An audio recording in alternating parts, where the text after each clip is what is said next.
I'm going to call the meeting to order. Your voice and image may be recorded. It is 6 o'clock.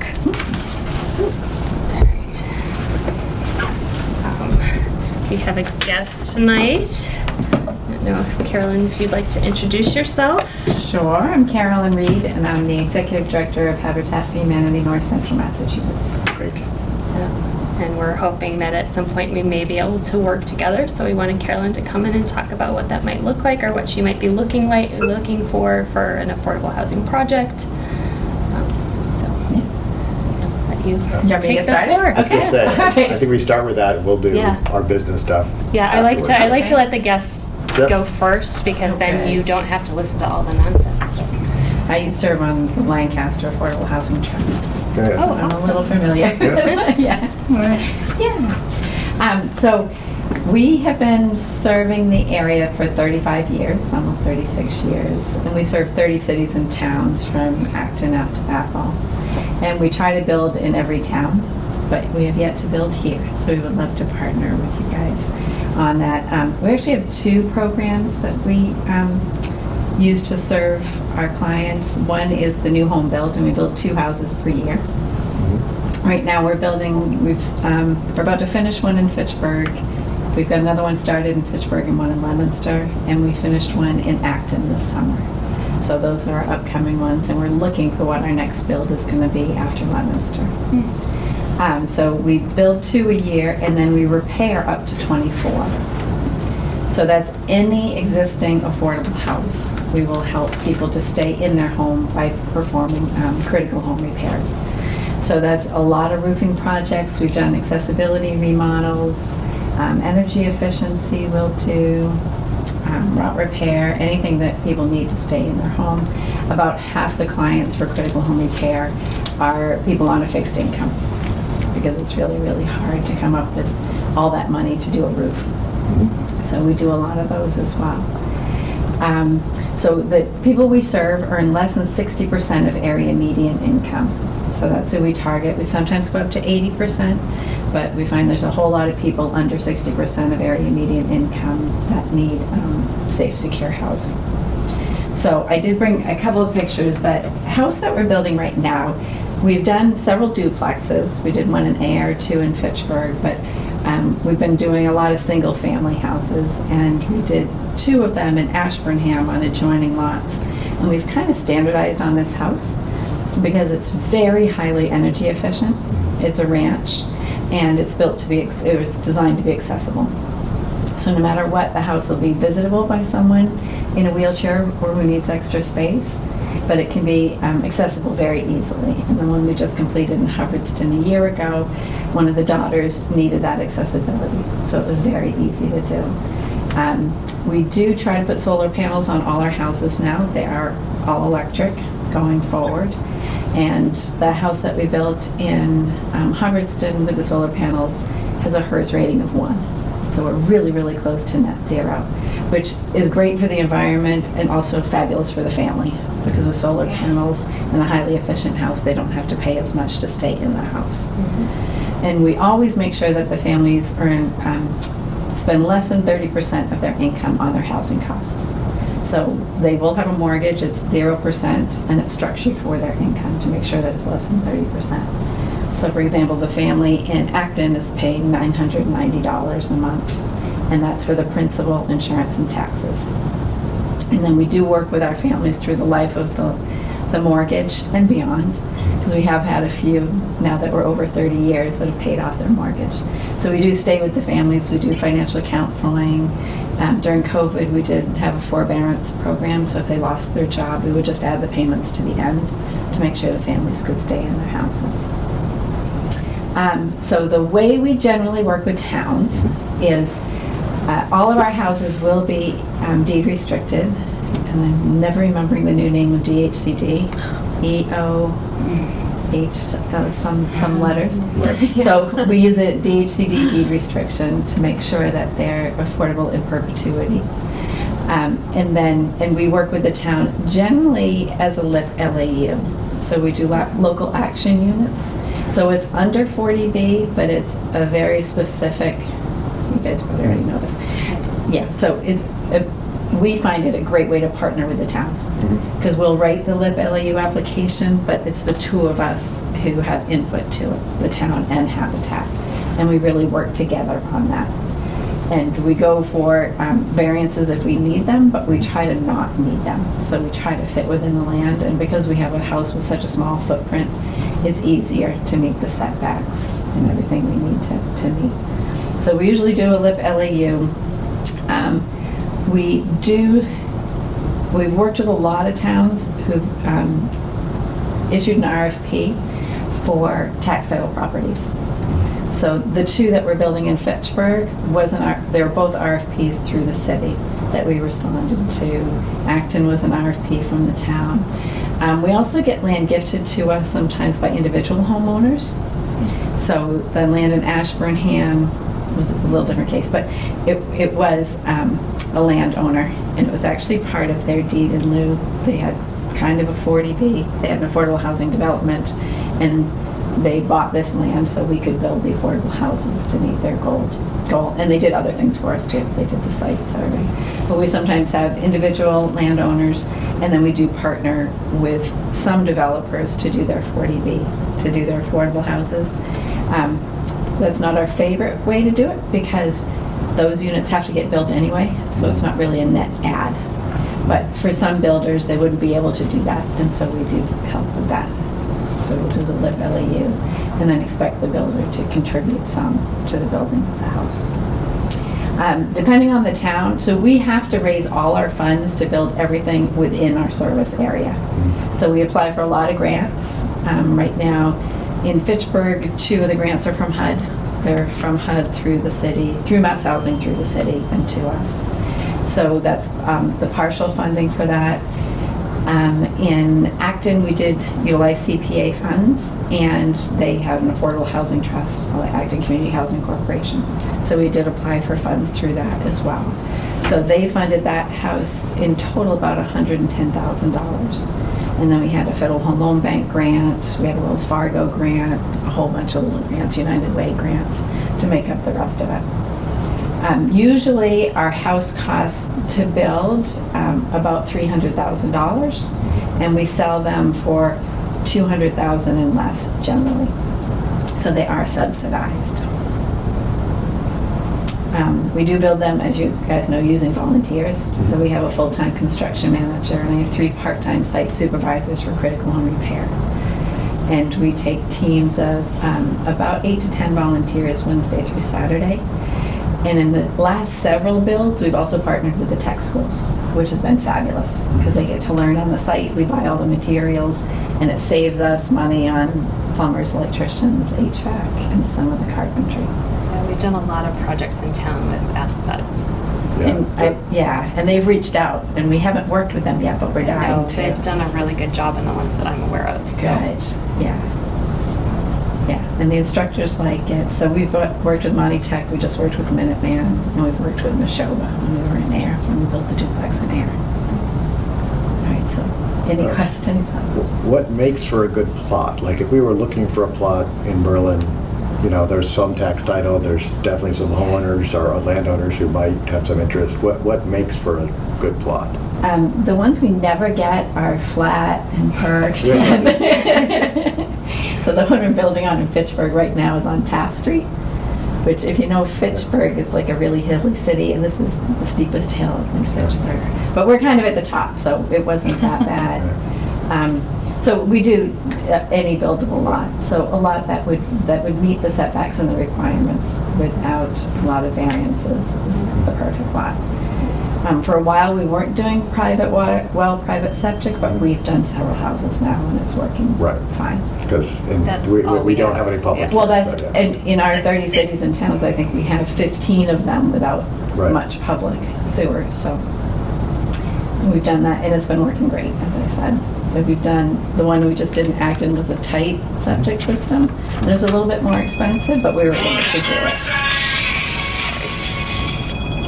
it. The amount of land that's necessary, the town has a requirement, but I'm hoping that one of the things we make things affordable is that for affordable property, we can get some variances for that. Yeah, Because I think you guys have a 2-acre minimum, right? We do. Which is a lot. And Yeah. certainly with the textile, I know some of Right. those are really interesting lots too. Yeah. So I'm just curious if we were to give you a list of what is available for textile, is that something you would want to look at, or you could decide based on? That would be fabulous. Yeah, Okay. we have a site selection committee with 2 civil engineers, a former city planner, and they go out and look at them for us. Yeah, because I know a lot of them are, my understanding is they're almost not considered buildable, but I guess it would depend on how you're looking, what Yeah. you're looking for, so. Well, it's also, it might not be buildable for a for-profit developer to come in, but it might be It something might that be might, something you that know, would it's, work for it's this. it's an acre and a quarter, but Yeah. that for something like this, if it's the right spot and doesn't interfere with other things, that still might be something that could be looked at. Yeah. Yeah, Yeah. so we could, I would think we could get you that list. Yeah, that would be Yeah. wonderful. Okay. Yeah, Yeah. and then they could identify which ones. would Ask the work. assessor even to shrink the list a little bit. I mean, something Yeah, that's, to you know, take- yeah. 300 square feet lot, or is a marshland, or something else that's just Right. not totally, not buildable from a practical standpoint, instead of not buildable from a legal standpoint. Right. For your house build, you say you do 2 about a time. Sort of, what's the lead time from where you go, like, this is an interesting lot, to, we selected it to make it work, to actually build? So our actual build time Right. is about 9 to 12, Mhm. but I'm finding that it's about a year Mhm. getting into it. From the time we would work with you and identify a property, then you issue an RFP, we answer the RFP. Generally, we get the LIP LAU and the regulatory agreement all signed and recorded before we would go for permit. So that usually takes about a year. And then from our standpoint, because we're a housing trust, we don't actually, if it sounds like it might be less than $250,000, we don't actually have to get town meeting for this. Although if it's a saleable tax title, it probably does still need a town meeting. Yeah, I would guess, yeah, if you were going to take that over, I would think you would have to Yeah. go through the steps, but that would be something that Kristen would know. Right, yeah. Yeah. And then, Can you talk some about the process, like how are people to live in these houses selected? Oh, that's a great question. So part of what we do when we file the LIP Local Action Unit application is we do write a marketing plan. And we get the marketing plan approved by DHCD. So we have an application that they approve, and the application remains open for 60 days. And we have 3 public information meetings. And we do accept applications for people who haven't gone to the information meeting, but we do have public information meetings for that.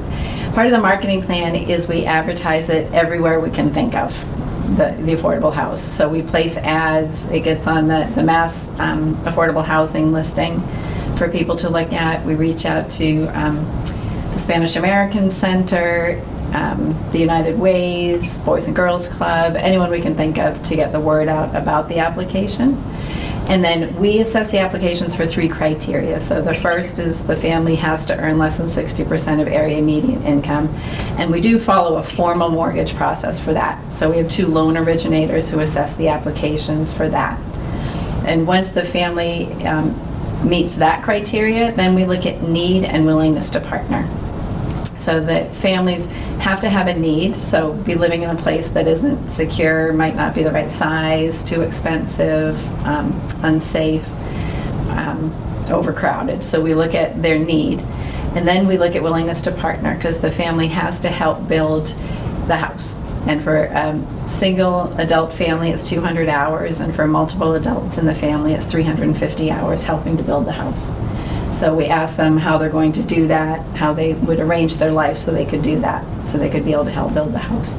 And for us, that's a really, really important piece, because it does a couple of things. The family gets very invested in the home when they help build the house, but they also learn how to maintain it, because they know what's gone into it. They know where the wires are and how to put in a floor. So we do all those 3, and then we have a public lottery. So if the family meets all 3 criteria, then they go into a public lottery, and we select the family that way. And we try to do that selection as close to permitting as we can, so that they have the 9 months or so to be able to help build the house and to put that time in. And they all work, so while they're working. So that's... So there's no preference for local people. So that is up to the town. the town has to file with DHCD for local preference. So if they do, then we do that, and that would be the first pool in the lottery. And I believe there are other things you can file for preference, but those are up to the town. When it's up to us, it's just pretty open. But given the territory we cover, they tend to be pretty local. Because it can be really far if we have a house in Athol and they work in Acton. So we tend to see more people from the local area. And I think you can also have a preference either for townspeople or someone who works in the town. I think you can do that when you file for local preference. Okay. And then if you can't fill it with somebody like that, it goes on to the Then next it goes into the preference. second pool, yeah. And in the last lottery, we had 2 pools anyway because we had families that were the exact size for the house. So we had a 3-bedroom, the standard house is a 3-bedroom, 2-bath. So we had the family size that would fit that house, and then families that might be a little bit smaller, but still had the need. And we ranked them. And that one we had, for Acton, we had 34 applicants. I think we had 14 in the lottery. And then we had 7 in the first pool, 7 in the second pool. And the person who, the family who was selected first, this was their 3rd or 4th lottery they've been through. So this one Wow, was they must have been so excited. Yeah. And it was a family of 5 living in a 1-bedroom, so they were very, very excited. Yeah. Yeah, So we went togetherness. it's kind of an amazing thing to be a part of. It is, yeah. And it brings the town together, because whenever we start building, we form a local project committee, and we ask people from the town to help drive the build. So someone from the town is usually a family advocate for the family, so they can, if they're not from the town, learn how to get stuff done in the town. They help us with fundraising, they track sweat equity hours, they're very involved in the schedule for the construction, the budget for the construction.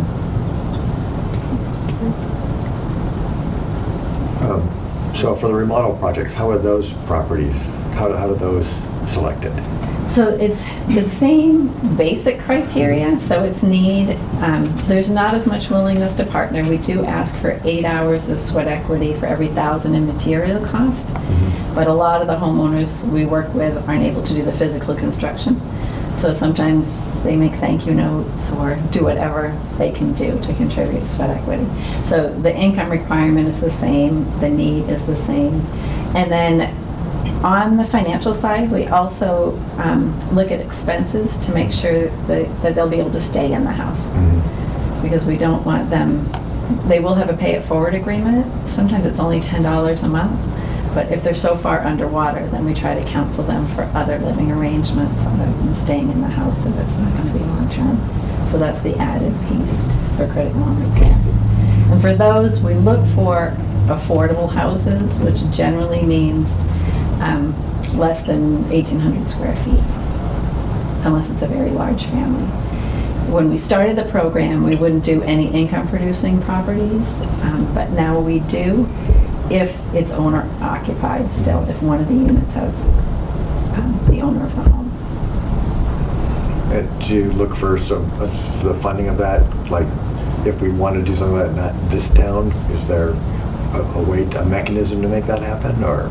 Oh yeah, so that's almost all grant funded Okay. for that one. And we have, that one's mostly funded by the local financial institutions because it plays into their community reinvestment, and they're also just wonderful. So Rollstone Bank, Main Street Bank, Workers Credit Union, LCU all contribute to that. Avidia Bank has contributed to that. So we have a pool of funds just for critical home repairs. So that application process is potentially something we could advertise on our website? Oh, or those absolutely. types of We would things. love that. Okay. Yeah. I Yeah. have to figure out how to get the rest of the website up, but I will put that on my list. Yeah, we would love that, because that's what we're here for, and Right. to serve as many people as we can. And for that, we just added an additional program for critical home repair, and it's called Critical Home Repair Plus. And it's specifically for homeowners who are looking to age in place or might have some recent disabilities and need more customization. And so for that one, we partner with someone that worked for a visiting nurse association And so when we send our site supervisor in to do the estimate, she goes and looks at what else we could do to make the house more livable for that person. And for that one, we have a 3-year grant. And so this is like an ongoing, like you're always accepting Oh, yeah. applications? All the time. Okay, Yeah. got it. So it's Yeah. not lottery or anything like that? No, if someone meets the criteria, they go into the program. Yep. And then the challenge for us is even with 3 critical home repair site supervisors, it's whoever is most critical goes first. I see it, okay. Yep. Yeah. So right now, we have a woman that, her roof is leaking and her bathroom's leaking, so she's number 1. Yep, that makes sense. Yeah. I know there are struggles here with, yeah. Yeah, I think it's in every town. Yeah. And I think sometimes that people are so proud that they don't want to ask for help, but this is it's an easy ask, and they will have a pay it forward, so they will be helping the next family. So they're doing something good to help the next family as well.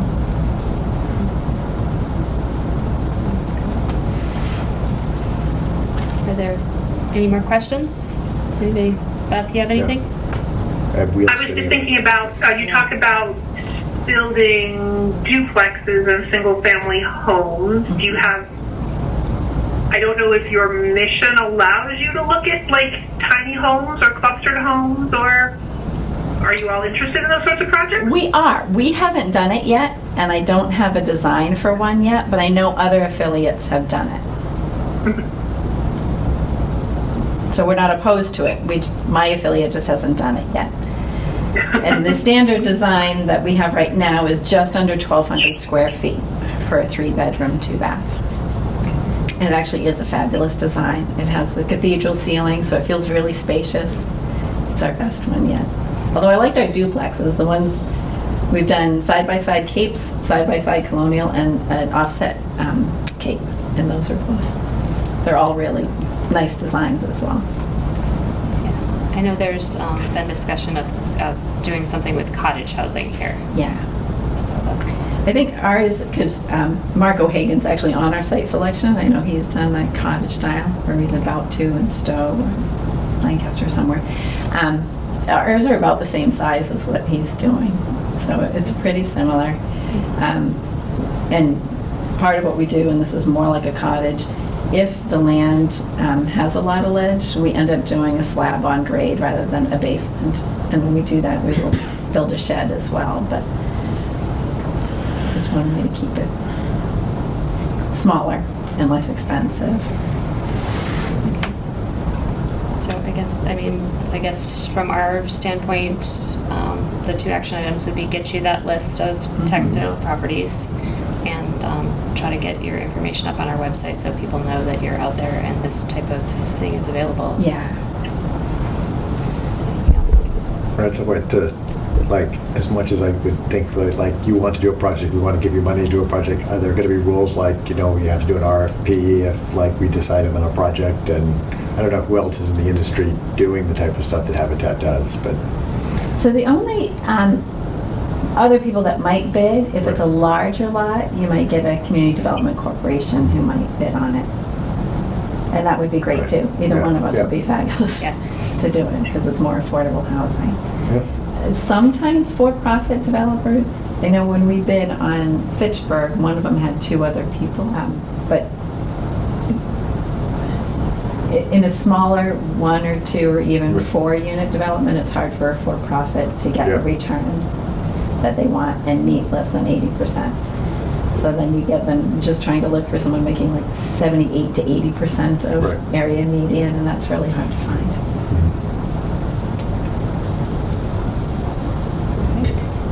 I think it's great. Yeah. Yeah. I love everything I just heard here. I would be Yeah, great this if we is- could. yeah. Yeah, as I said, we would absolutely love to partner with you guys to build here. It would be a great thing to do for the town and for us, and to expand the affordable housing here. Yeah. And our families make great neighbors. Yeah. And one of the complaints, or one of the pushbacks we sometimes get is that it will bring the average household pricing down, or it'll hurt the neighborhood, but with the deed restriction, Right. any realtor worth their salt would know that it's a deed restriction, and so it's not a comparable property. I mean, I think as a whole, I mean, the planning commission is looking for stuff that, as a town that's already met our 40B, you know, this commission, this select board. I mean, I think that there's a lot of support for this type of things in our town. I don't think there's going to be a lot of opposition.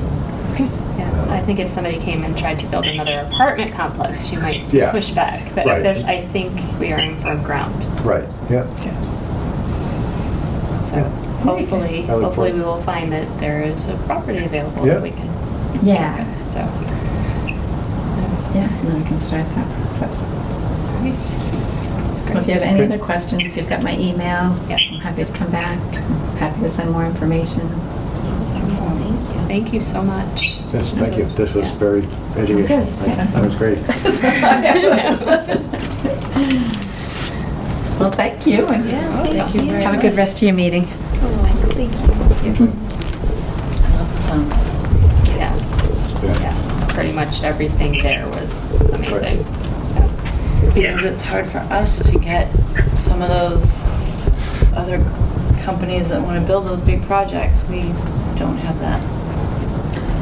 Yeah, that's what we heard, is that the So- 1 and 2 house projects are just so hard to do because there's not enough profit in it. And Mhm. so you'll need probably a nonprofit to pull it off. And even community development agencies want something a little bit, you know, if we were looking at a big piece of land that had 8 to 10 properties on it, or even 4 or 5, we'd probably get some of them interested. But,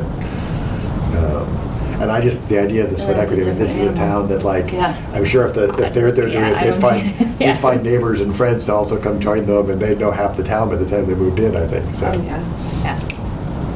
And I love the reconstructive part too. Yeah. But I was not aware of that at all. Right. That sort of fits right in with what we have been talking about, so.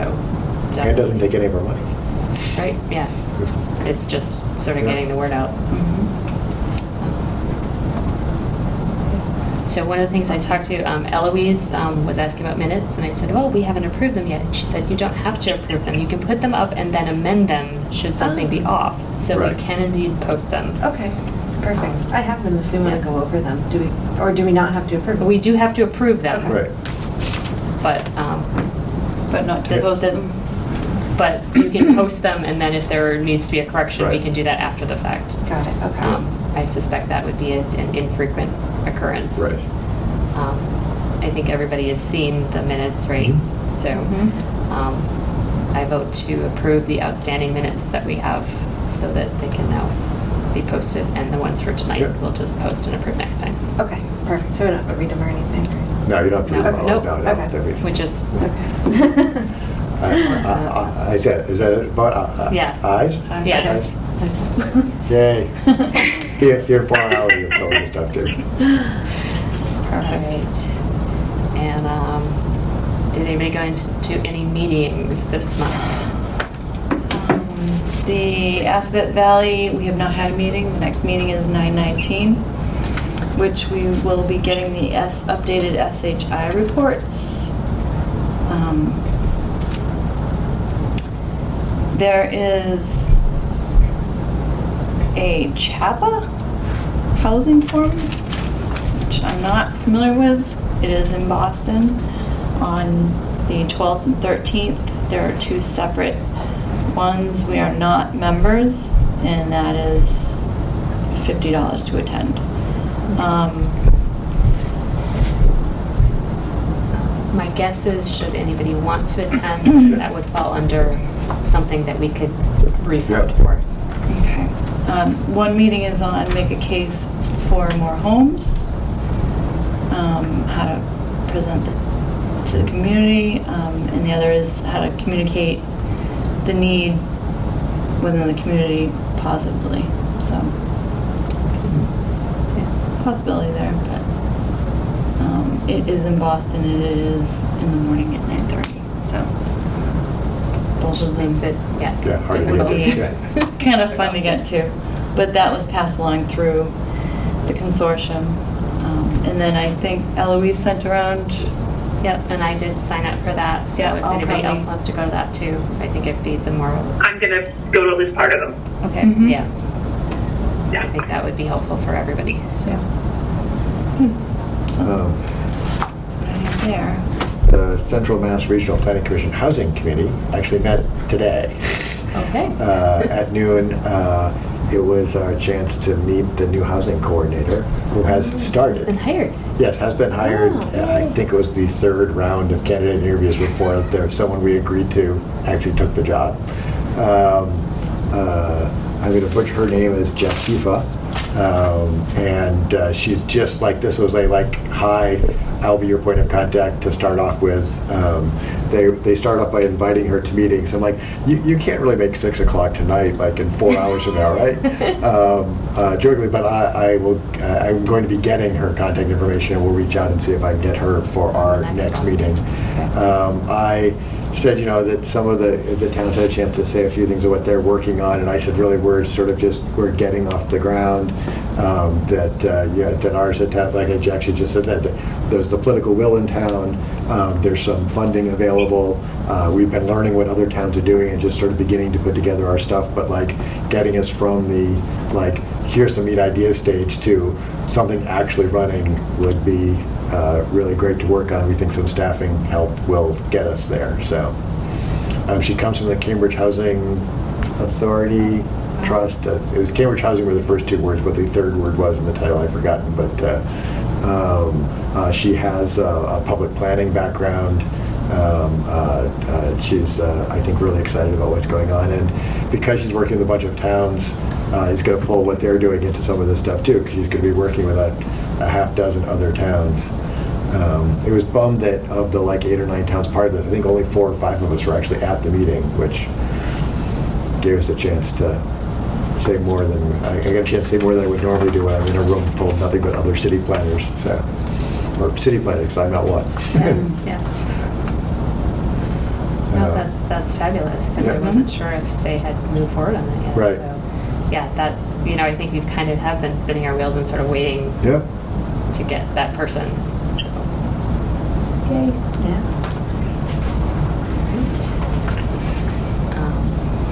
I know, if there are no more meetings, I know Beth was going to update us. She had done some research on what we could spend CPA funds on. Yes. So I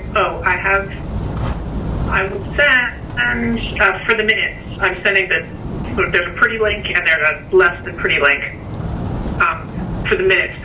So projects are eligible for CPA funding in the housing realm for the acquisition of affordable housing, the creation of affordable housing, the preservation and support, but not rehabilitation or restoration unless it was something that was originally acquired with CPA funds. Okay. So that means we could not use CPA funds for the weatheurproofing or Right. any of that. Right. Though we do have other funds. We do have other funds that for can that. maybe be applied for that. Applied to I that. think that language is in the housing production plan, too.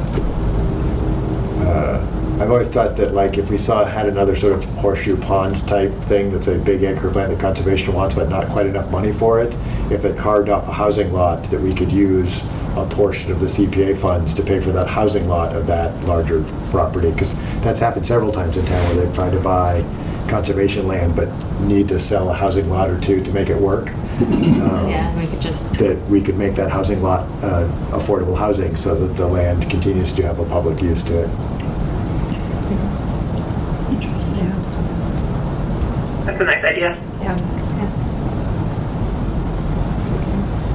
Sort of the reverse of what happened on Carter Street. They carved off Yeah, right. the Yeah, house right. and bought the CPA land, Right, yep. sort of. Hey, Lisa, can you turn the microphone? I didn't hear. Oh. I know a comment was made because I heard Scott respond to it.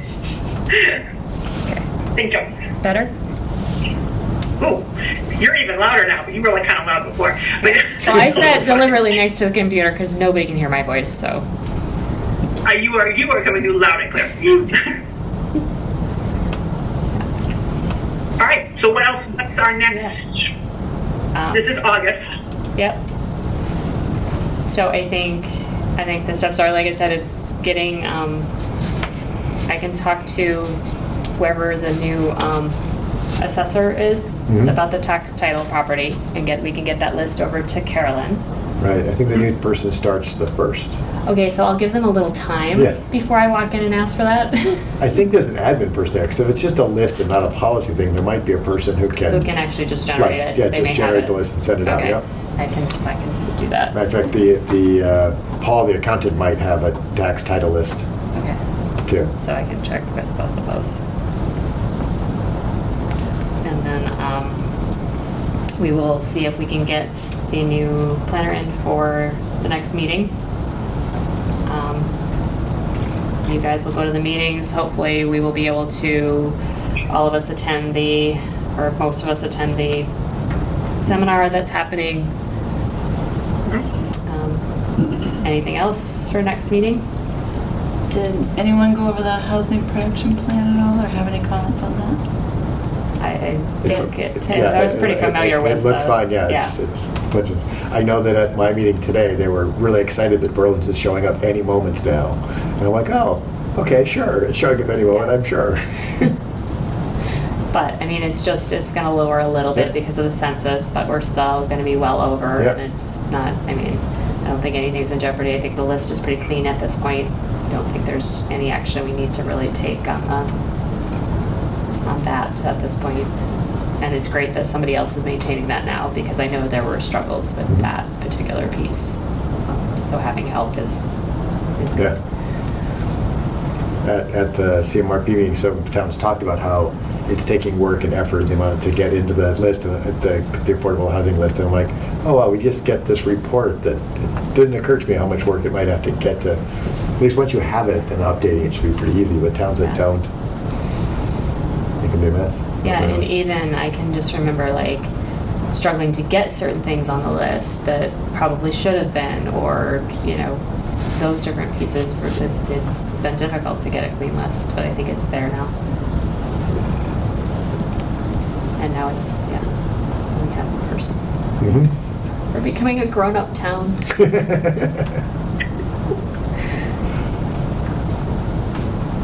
So if there is nothing else,